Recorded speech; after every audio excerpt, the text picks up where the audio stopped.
Prince Harry and Meghan Markle has spent 2023 entirely smearing the royal family, and yet they seem stronger for it. At the recent Christmas walkabout, we saw the parents and the children all interacting, seeming close, friendly, and even Mia Tyndall walking with the Waleses as if she was the fourth Waleses child. It was adorable to see. She was holding Prince Louis's hand. We even saw a great picture of Mike bringing George in for a hug, Zara Phillips pulling in George for a hug, being this supportive environment that those children are missing because of two key people in this scenario, and that is Prince Harry and Meghan Markle. They have told us that the royal family is the issue. They're cold, they're harsh, were unsympathetic to every single one of Meghan Markle's plights and ideas, and that the British media, they just tarnished her and were just so toxic to her while she was in the UK.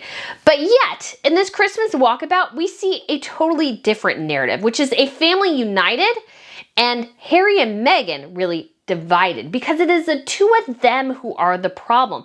And the royal family very, very subtly gave this message and also told us that they're the reason they're not there. It's not because the royal family wouldn't be welcoming. I'm actually of the opinion that they probably actually would say, okay, you can come within certain parameters. I'm sure there would be a lot of negotiations about what could happen. But they sent a very clear message that Harry and Meghan are actually probably welcome to attend.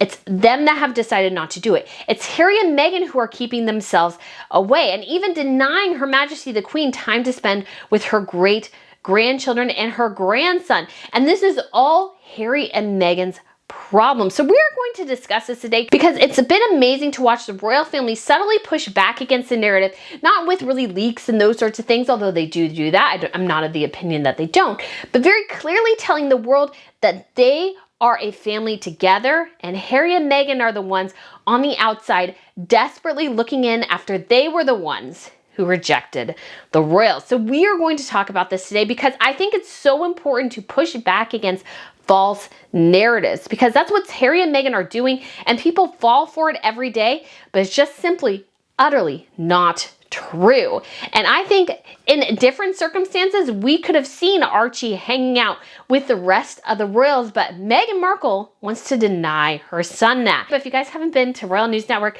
my name is Brittany. I provide you all compelling royal commentary. So if you want to smash that subscribe button, that would be fabulous. I would absolutely love to have you back. We'll be having some new stuff in the new year, and I can't wait to get there. And oh, I have something so exciting that I got for Christmas, which is this Royal News Network little light box. This is live, says Royal News Network, and my other channel, Royal Fashion News. So I'll be doing some fashion wrap-up videos for this year, and today I'm going to be working on looking back at the top tiara moments of 2023, because there have been some amazing pieces and one tiara that came out of the vault after 90 years. It is so exciting. So if you guys are interested in that, feel free to check that out. And although I know everybody's wrapping up Christmas and everything, but if you would love to make some great connections and friendships and talk about all things related to royals with people who are as obsessed with the whole Harry and Meghan debacle and the other royals as you are, I do have an upcoming trip to Scotland. I know people who have gone on these trips and developed really great friendships from them. So we will be going up to Scotland, starting in Edinburgh, going to the Isle of Skye, visiting castles, and I think it's a whiskey distillery and stuff. So if you guys are interested in that, feel free to check out the link down below. I am so excited for everybody to go on that trip. It's going to be amazing. I love Scotland. It's an incredible country, so feel free to check that out. All right, so when we get the Christmas walkabout, if you don't know, it's something that happens every year. So the family has an early dawn service for Christmas, as some people go to, and it's a private walk up to the chapel. And then at the regular scheduled service, we get the entire royal family walking up the Sandringham walkway. They interact with, they go to church. Sometimes they chat with the public as they're walking in. Usually they do not. But once the service is done, it's rather quick. They walk out and they accept gifts and bouquets and chat with members of the public who have gone up early and are spending time at Sandringham hoping to see the royals. It's so cute, especially because we get all the kids. So we get all the kids who are usually, I would say, about 4 and 5 and up. So we have the entire Waleses clan now. Louis joined last year for the first time. We also have the Tyndalls. We have Mia and Lena, but we don't have the younger ones. And those were most of the kids this year, but we also usually get the Phillips girls. So these are the girls of Peter Phillips, but they're visiting with their mom because their parents have gotten divorced. So I think somebody said they were in Canada celebrating Christmas with their mom's family, which they didn't get to do for years and years. So it is so fun to see because we really get these natural interactions between the family. And although they all know that they're quote unquote on in terms of, you do have to be on your best behavior. Parents don't want their kids rolling in the dirt in front of the public, but this is a very natural environment.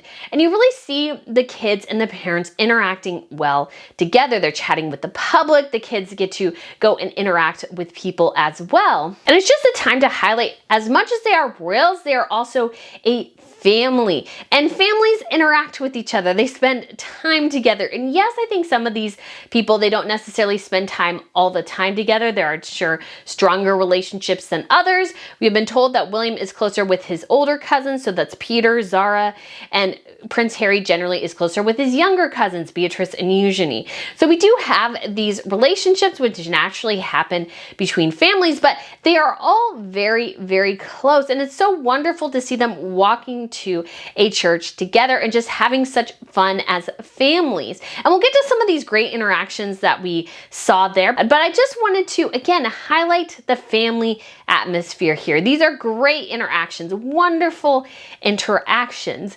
And obviously, who is missing in this scenario? Well, we do obviously have Peter, but it's also Harry and Meghan. They are missing, and Archie is missing. Archie probably maybe could have attended this year, but he's not. And although we heard a lot about Harry and Meghan allegedly wanting to attend the Sandringham Christmas, I'm not sure if I totally buy that, or once again, Harry and Meghan's demands were so outrageous that the royal family couldn't even respond to them, because how do you respond to a couple who thinks that they're more important than the King of England? And that's what Harry and Meghan are. So they think they're more important and that their security risk is higher than everyone else. And we do also have a coronation special from the BBC coming up. So why don't you go ahead and take a listen to this little bit here. They're clearly a very close family, of all the generations. And in a sense, you felt you're part of a family occasion as well as, a royal occasion and a national occasion. So I love his quote here. They're like a family. This was like a family event because, again, royals, yes, they're royalty, but they are also family. And what we saw here at Sandringham was, I think, a great pushback against the narrative Harry and Meghan have pushed, which is that they are the innocent victims in this scenario. That's what Harry and Meghan think, that they have done nothing wrong. They have never accepted responsibility for any wrong decision, any wrong statement, any wrong action. They've accepted zero responsibility for anything, and yet want the whole world to bow to their whims. And that's just not going to happen. But what we saw here, I think, was the royal family, and I don't know if this was conscious or not. I would lean more towards the fact that it was just natural and, of course, played very, very well, was that we saw Mia Tyndall walking in with the Waleses. Now, this doesn't always happen. Generally, most people stay within their family groups, and I mean, they do interact with each other. I think we saw one year, and this was right before, actually, I think this was in 2019, right before it was announced that Autumn Phillips and Peter Phillips were getting a divorce, that Autumn walked in with, I think, Beatrice, and I remember thinking, oh, that's a little odd. Usually she'll walk in with Peter and the girls, but he was walking ahead with the girls. And so I wondered at the time, and I was like, ooh, I wonder if there's something going on. Turns out I was right. But generally they walk within their family group. So that Mia was with the Waleses was really cute.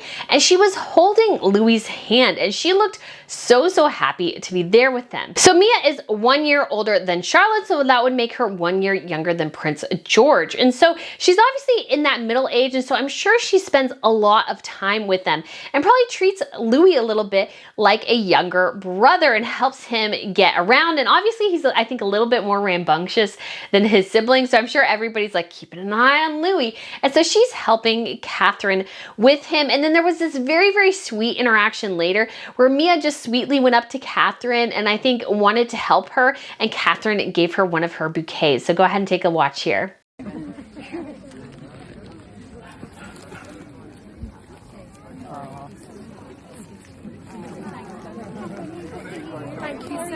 I think that's so sweet to see. And that there was also an instance at the Royal Jubilee where Mia actually leaned her head on Catherine, showing that there's a very close bond between the Tindalls and the Waleses. I think they spend a ton of time together, a ton of time. And there's been this very good relationship that's grown between them. And we also had this instance where Princess Charlotte and Mia were actually walking later after Sandringham, spending time together, chatting a little bit. And I just think that's so sweet to see. And it's so great to see that this bond is there.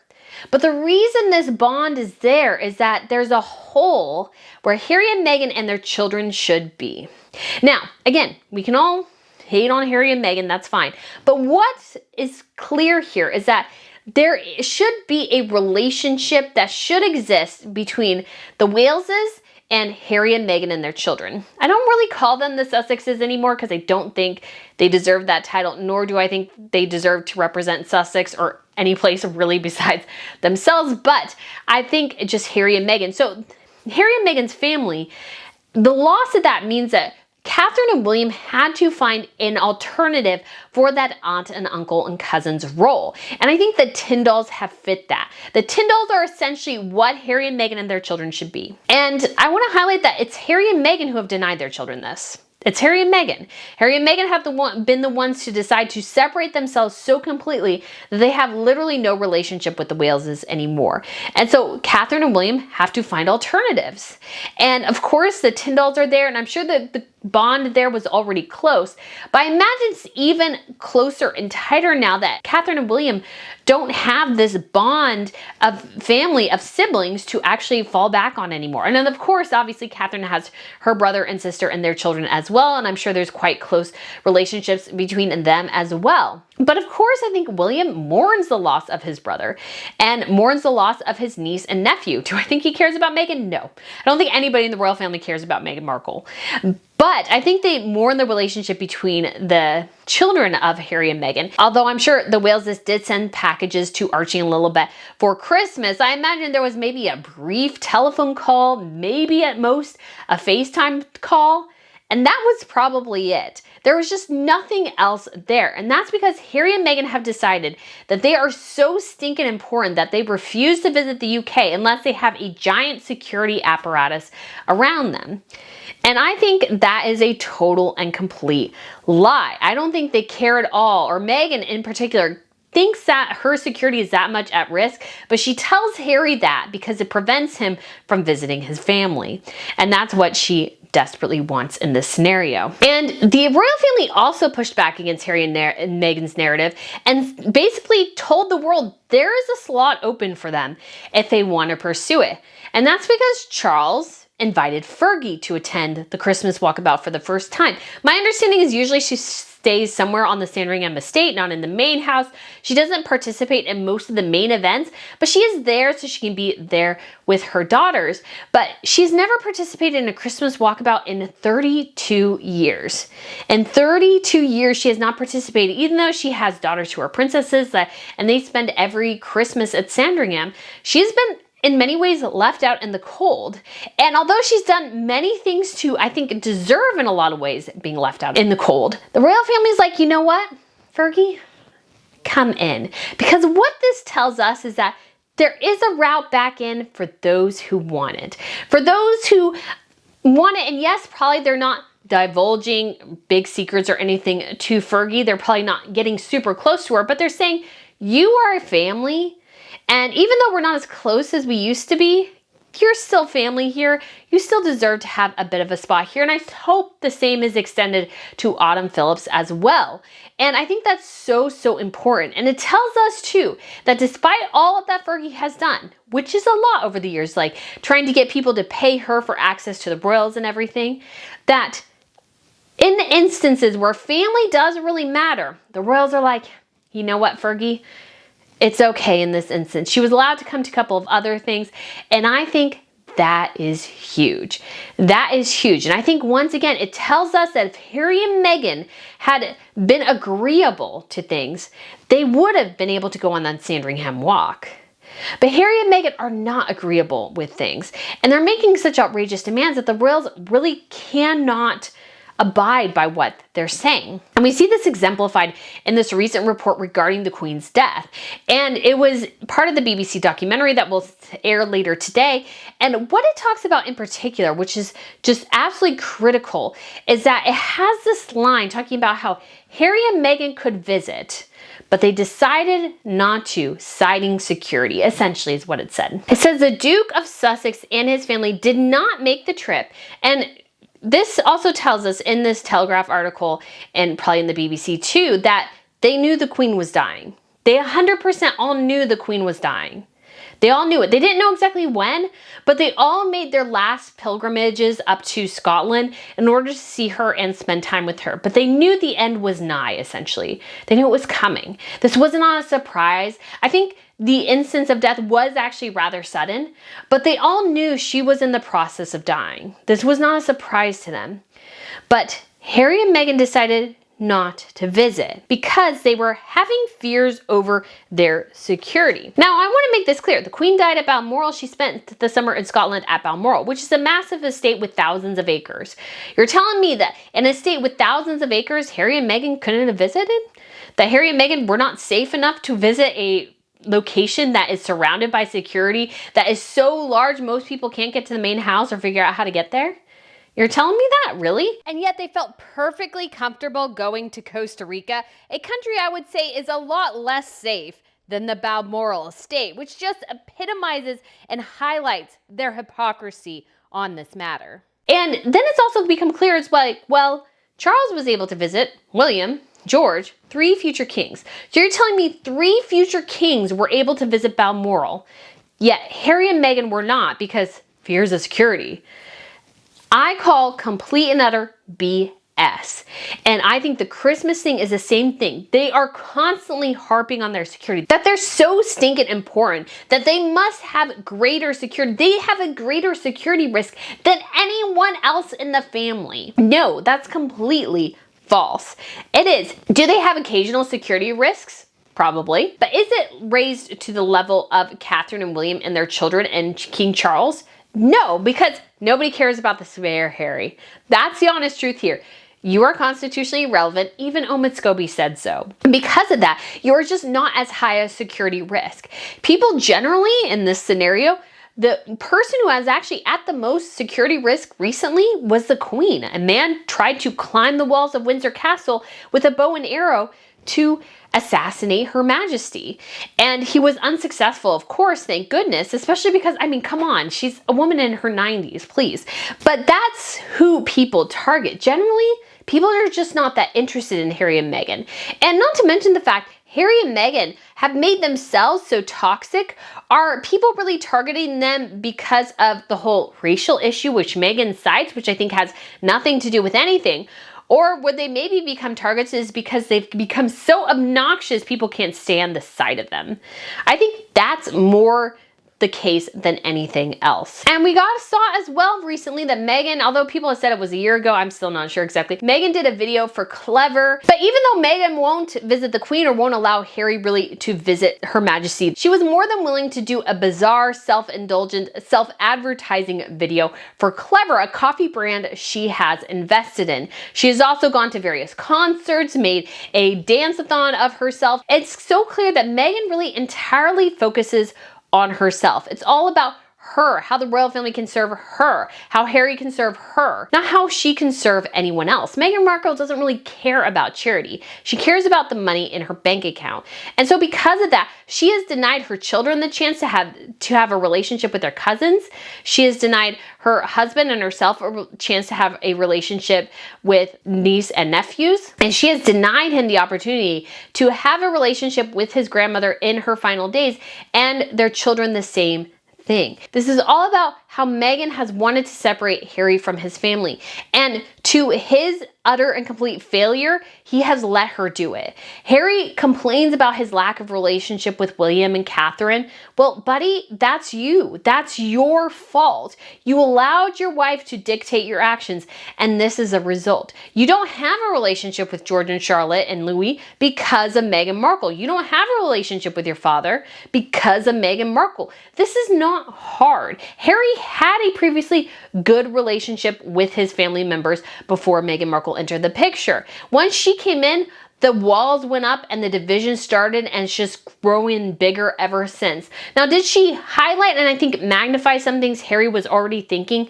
Yes. But I also think she put a bee in his bonnet and really turned the screws on issues that he had settled for himself, but he allowed her to sort of churn him up and get him all frustrated about the fact that he is the spare and that there's nothing really he can do about it. There's nothing she can do about the fact that he's a spare. They just have to live within the restrictions of their real life, and they decide not to, which is fine, but they could still have a relationship. We saw this compared to Princess Madeline of Sweden. I bring her up a lot because she lives in Florida with her family, her husband and her 3 children, and she goes to Sweden a fair amount, not a ton. They are eventually going to move back there because of constitutional reasons. For her children to keep their titles and places in the line of succession, they must be educated in Swedish schools, which I think is something the Brits should adopt. Just saying, King Charles, right now, that's something you should adopt. But Madeline goes over there, and there was this great video because it was Queen Sylvia's 80th birthday, and she had all her grandchildren there, including Princess Madeline's children,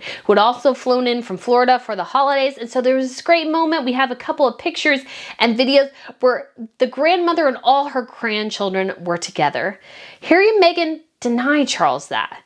They deny him that. And I just can't think of anything more cruel, really, than to keep your children away and fake a positive relationship in the press just to feed your own ego and then complain that the family isn't opening the doors for you. But the truth is the doors are open. You're just the one who doesn't want to walk through it. And that's the truth when it comes to Harry and Meghan. And that's why it's so important to push against their false narratives where, oh, it's security risk. It's too big a security risk for us to visit, when it's really a too big a risk for Harry to visit, where he might develop sympathies and connections and relationships with his family again that is not under the control of Meghan Markle. So guys, let me know what you think of this video. Thank you so much for watching. I hope you had a fabulous Christmas, and I look forward to seeing you again soon. Bye.